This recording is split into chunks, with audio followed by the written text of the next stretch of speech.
আপনাদের কাছে বলতে চাই, আমার জীবনের শেষ নিঃশ্বাস পর্যন্ত আমি আপনাদের পাশে থাকব, সেই প্রতিশ্রুতি দিচ্ছি। আজকের এই অনুষ্ঠানে আমি গভীর শ্রদ্ধার সাথে যাদেরকে স্মরণ করছি, শৈলকুপার বিএনপিকে তিলে তিলে গড়ে তুলতে, এইখানে দাঁড় করাতে যারা অবদান রেখেছেন, তাদের মধ্যে মাজমাদা সোনু মিয়া, বাবর আলী বিশ্বাস, আমজাদ হোসেন, আবু রেজা সিদ্দিকী চুন্নি, হেকমত বিশ্বাস, বদিউজ্জামান হেকমত বিশ্বাস, আব্দুর রাজ্জাক, আমাদের প্রিয় ছোট ভাই মিরজ, আলম, বিপ্লব, জামাল, আবেদ মেম্বার, হবিব মিয়া, মুজাম্মেল মেম্বার সহ অগণিত সাথীদেরকে, যাদের ঘাম শ্রম আজকের বিএনপিকে এখানে দাঁড় করিয়েছে বলেই আমরা নির্বাচনী বৈতরণী খুব সহজেই পার পেয়েছি। গভীর শ্রদ্ধার সাথে স্মরণ করছি বাংলাদেশের স্বাধীনতার ঘোষক, বাংলাদেশের রাখাল রাজা শহীদ রাষ্ট্রপতি জিয়াউর রহমানকে। গভীর শ্রদ্ধার সাথে স্মরণ করছি বাংলাদেশের 3 বারের প্রধানমন্ত্রী, গণতন্ত্রের জননী, যার হাত ধরে আমি বিএনপির রাজনীতি শুরু করেছিলাম, সেই বেগম খালেদা জিয়াকে আমি কৃতজ্ঞ চিত্তে স্মরণ করছি। বিএনপি চেয়ারপারসন এবং বাংলাদেশের বর্তমান মাননীয় প্রধানমন্ত্রী জনাব তারেক রহমানকে কৃতজ্ঞ চিত্তে স্মরণ করছি। বিএনপির মহাসচিব জনাব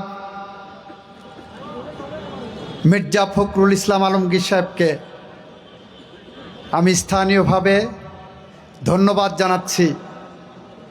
শৈলকুপার সাবেক এমপি জনাব আব্দুল ওহাবকে, যদিও তিনি এবারের ভোটে মাঠে নামেননি, তারপরেও এই শৈলকুপার বিএনপি গড়ে তুলতে ওনার অবদান অনস্বীকার্য।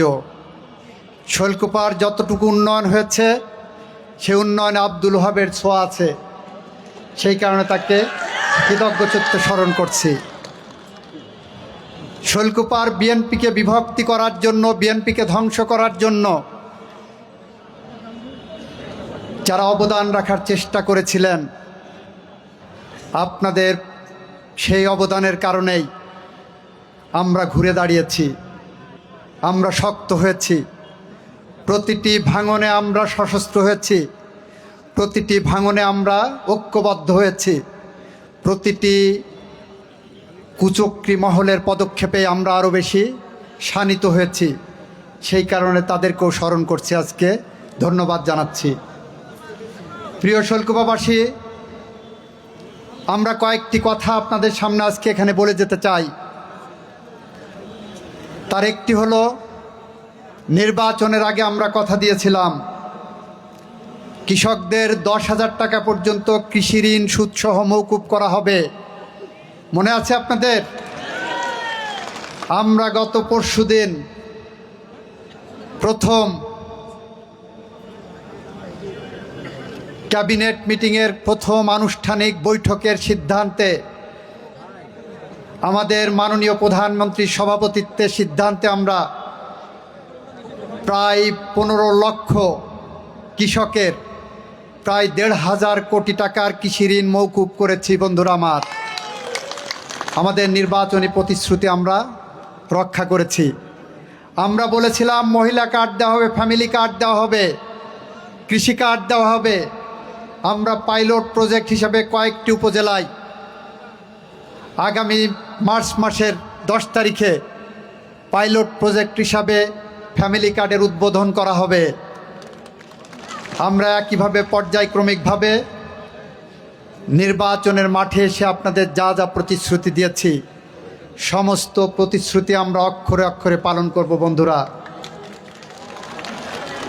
বিনিময়ে আমি বলেছিলাম আপনাদের কাছে কিছু চাই, সেই কিছু চাওয়ার মধ্যে শান্তি চাই, ঐক্য চাই, সৌহার্দ্য চাই, ভালোবাসা চাই, মমতা চাই, রক্তপাতহীন শৈলকুপা চাই, দুর্নীতিমুক্ত শৈলকুপা চাই, মাদক মুক্ত শৈলকুপা চাই, শিক্ষার পরিবেশের শৈলকুপা চাই। আর সেটা চাই বলেই আপনাদের একটি কথা মাথায় রাখতে হবে, আপনারা আমাকে ভোট দিয়ে নির্বাচিত করেছেন।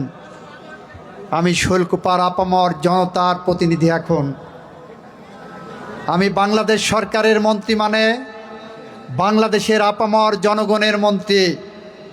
সুতরাং আপনারা যার যার জায়গা থেকে যদি দায়িত্বশীল আচরণ করেন, মারামারি বন্ধ করেন, সামাজিক দ্বন্দ্ব বন্ধ করেন, হানাহানি বন্ধ করেন, তাহলেই আমাদের প্রিয় নেতা, আমাদের মাননীয় প্রধানমন্ত্রী তারেক রহমানের স্বপ্নের বাস্তবায়ন করতে আমরা খুব দ্রুতই লক্ষ্যে পৌঁছে যেতে পারব। আজকে প্রশাসনের সাথে মিটিংয়ে বলে দিয়েছি, এই যে রাস্তার কাজ হবে, 100 টাকা বরাদ্দ হলে 100 টাকার কাজ হতে হবে। যদি সেই টাকা না কাজ হয়, কোনো রাজনৈতিক নেতার কমিশনবাজি এখানে চলবে না, কোনো গুন্ডামি চলবে না, টেন্ডারবাজি চলবে না, অস্ত্রবাজি চলবে না, মহড়াবাজি চলবে না। জনগণের টাকার কাজ, জনগণের ন্যায্য হিস্সা জনগণকে বুঝে দিতে হবে। প্রশাসনকে বলে দিয়েছি, এটার যদি ব্যত্যয় হয়, সংশ্লিষ্ট কর্মকর্তার বিরুদ্ধে শুধু বিভাগীয় ব্যবস্থা হবে না, তার বিরুদ্ধে দুর্নীতির মামলাও প্রয়োজন বোধে হবে।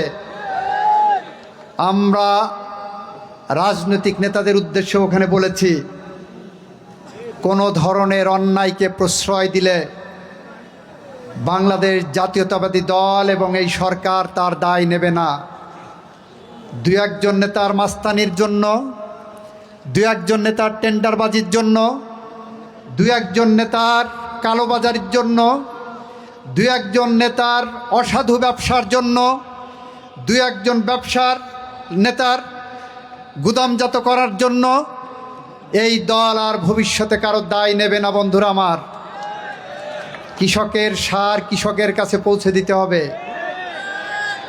শ্রমিকের ন্যায্য হিস্সা শ্রমিককে বুঝে দিতে হবে, শিক্ষার স্বাভাবিক পরিবেশ বজায় রাখার জন্য শিক্ষককে ন্যায্য সম্মান দিতে হবে। আজান দিচ্ছে, আমি আজানের পরে একটু কথা বলি।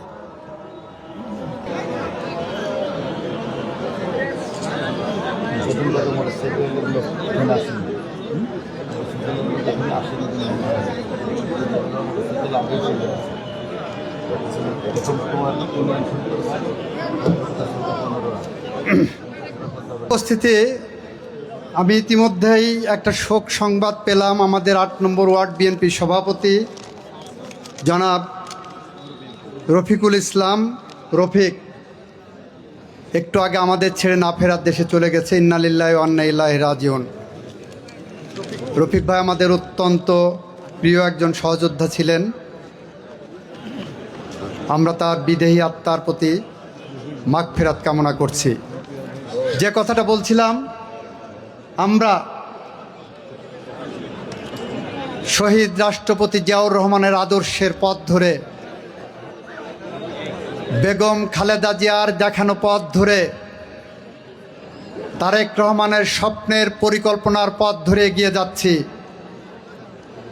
এগিয়ে যাচ্ছি বলেই আপনারা দেখেছেন সারা বাংলাদেশে আমরা মব জাস্টিস বন্ধ করেছি। সারা বাংলাদেশে প্রতিপক্ষের উপরে হামলা মামলা বন্ধ হয়েছে। ন্যায় বিচার প্রতিষ্ঠার পথ ধরে আমরা এগিয়ে যাচ্ছি। তবে সেই পথে সেটাকে যদি আমাদের কেউ দুর্বলতা ভাবতেই পারেন, আমরা আইনকে তার আইনের মতো করে প্রয়োগ করব। কেউ যদি ঘোলা পানিতে মাছ শিকার করার চেষ্টা করেন, অশান্ত পরিবেশ তৈরি করার চেষ্টা করেন, আমরা আইনের কঠোর প্রয়োগের দিকে যাব। শৈলকুপায় সারের ব্যাপারে অনেক বদনাম আছে। আমরা আপনাদের আশ্বস্ত করতে চাই, যে কোনো কালোবাজারি কঠিন হস্তে দমন করা হবে। এখান থেকে কেউ পার পাবেন না। আরেকটি কথা, আপনার চারপাশে যদি মাদক সেবী, মাদক কারবারি, মাদকের সাথে সম্পৃক্ততা আছে এরকম কারোর খোঁজ সন্ধান পান, অনতিবিলম্বে প্রশাসনকে জানাবেন, আমার বিএনপি নেতৃবৃন্দকে জানাবেন। তাতেও যদি সাহস ভরসা না পান আমার মোবাইলে একটা SMS করে জানাবেন। আগামী 6 মাসের মধ্যে শৈলকুপার মাদকের 20 দাঁত আমরা ভেঙে ফেলতে চাই।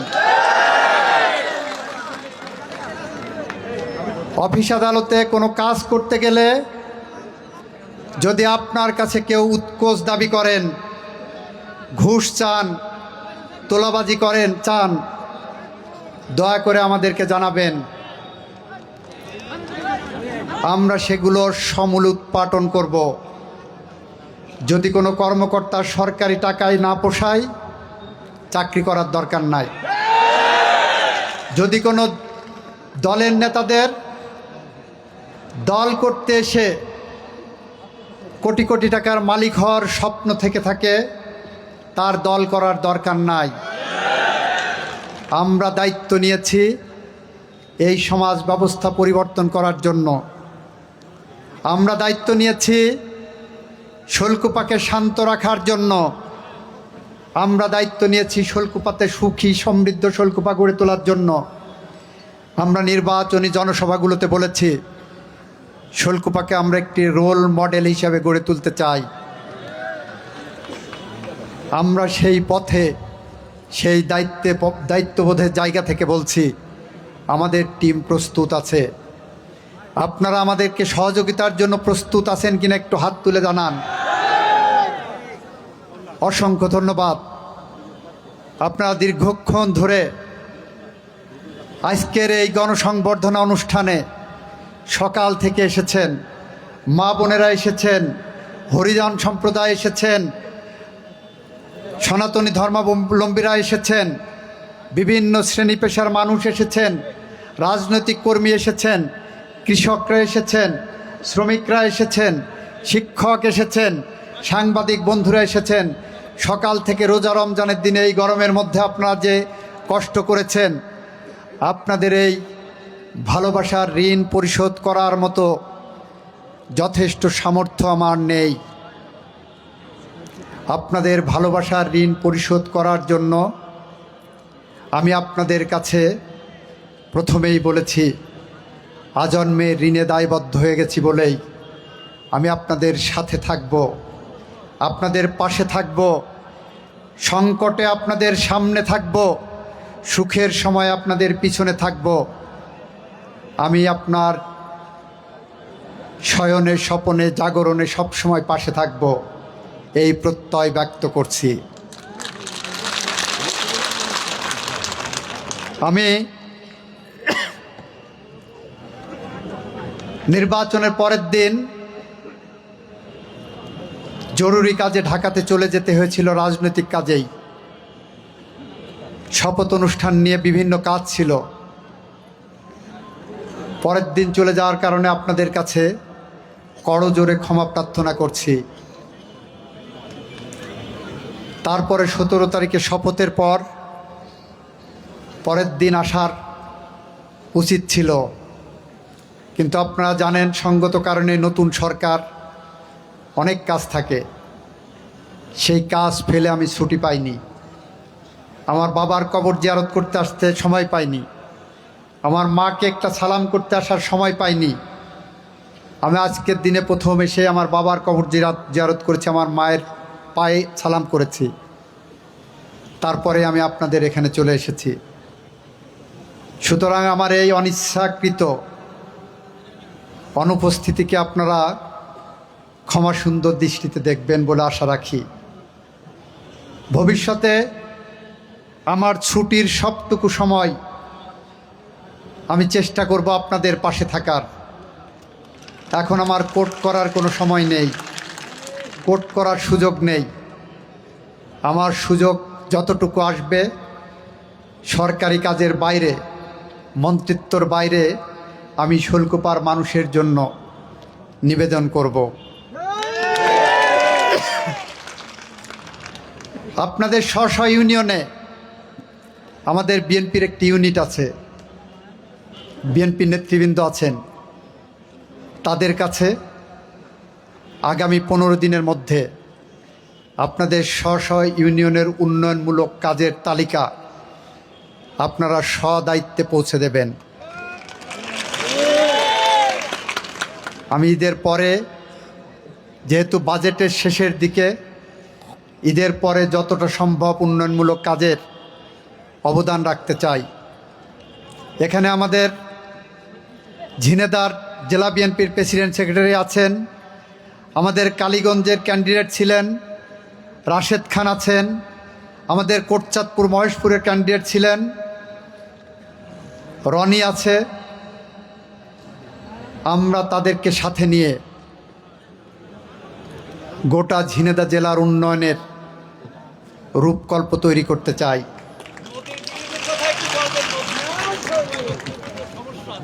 আমি বলেছি 15 দিনের মধ্যে তালিকা দেন, তারপরে আমরা এটা দেখব। আর আপনারা যে উন্নয়নের কাজ আসবে সেই প্রত্যেকটা কাজ বুঝে নেওয়ার দায়িত্ব আপনাদের। শুনেছি স্থানীয় সাবেক চেয়ারম্যান মেম্বারদেরকে মোটা অঙ্কের কিছু টাকা দিয়ে 100 টাকার কাজের মধ্যে 20 টাকা তাদেরকে দেওয়া হয়, তারপরে উনি 20 টাকার কাজ করেন আর 60 টাকা কন্ট্রাক্টর পকেটে ভরেন। এ ব্যবসা চলবে না। যে নেতার পকেটে টাকা যাবে খারাপ কাজ করানোর জন্য, সে নেতা আমার সাথে রাজনীতি করতে পারবেন না। ধরেন এরকম নেতার সংখ্যা বড় জোর 100 হবে, আমার ভোটার সংখ্যা 1,73,000। সুতরাং 100 নেতার খারাপ কাজের দায় এই দল এবং আমি নেব না। সংখ্যালঘু সম্প্রদায়ের দিকে কেউ যদি অন্যভাবে তাকানোর চেষ্টা করেন, চাঁদাবাজি করার চেষ্টা করেন, দল তার দায় নেবে না। কোনো মানুষের উপরে জুলুমবাজির দায় কিন্তু দল নেবে না। আমরা সুশাসন প্রতিষ্ঠা করতে চাই বলেই আপনাদেরকে যে অঙ্গীকার দিয়েছিলাম সেই অঙ্গীকার আমরা রক্ষা করতে চাই। আমি আজকে আস্তে আস্তে ভাবছিলাম 1850 সালে রবার্ট ব্রাউনিং নামে ব্রিটিশ এক কবি লিখেছিলেন দি প্যাট্রিয়ট কবিতা, দেশপ্রেমিক। সেখানে লিখেছে যখন প্রথম দিন সে তার জনগণের মাঝে যায়, রাজপথ ফুলের পাপড়ি দিয়ে বিছানো ছিল। সেখানে লিখেছেন বাসার ছাদ থেকে ফুলের পাপড়ি ছিটানো হয়েছে সেই দেশপ্রেমিকের জন্য। 1 বছর যেতে না যেতেই সেই দেশপ্রেমিককে মানুষ ভুল বুঝেছিল তার লোকজনের জন্য। 1 বছর পরে যখন সে ঢুকতে গেছে তখন তার উপরে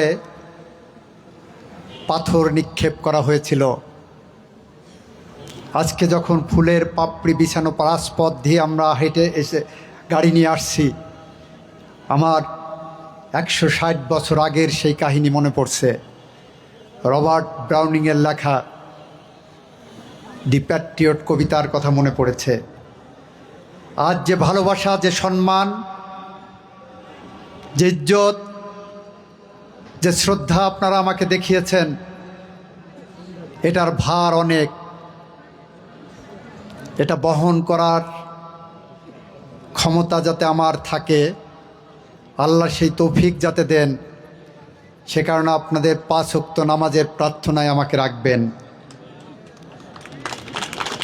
আমি যাতে যেদিন রাজনীতি থেকে অবসর নেব আপনাদের কাছ থেকেই একই ভালোবাসা, একই শ্রদ্ধা, একই ফুলের পাপড়ি নিয়ে বিদায় নিতে পারি। আমাকে যাতে দুর্নীতি স্পর্শ না করে সেই দোয়া করবেন। এই কথা বলে আমি আমার বক্তব্য শেষ করছি। খোদা হাফেজ। বাংলাদেশ জিন্দাবাদ। সবাইকে ধন্যবাদ। দেখা হবে রাজপথে, কথা হবে মিছিলে, উন্নয়নের মিছিলে, তারেক জিয়ার মিছিলে, গণতন্ত্রের মিছিলে, আইনের শাসনের মিছিলে, ন্যায় বিচারের মিছিলে, মানবাধিকার প্রতিষ্ঠার মিছিলে কথা হবে। সেই প্রত্যয় ব্যক্ত করে আমি আমার কথা শেষ করছি। খোদা হাফেজ। বাংলাদেশ জিন্দাবাদ। আসসালামু আলাইকুম।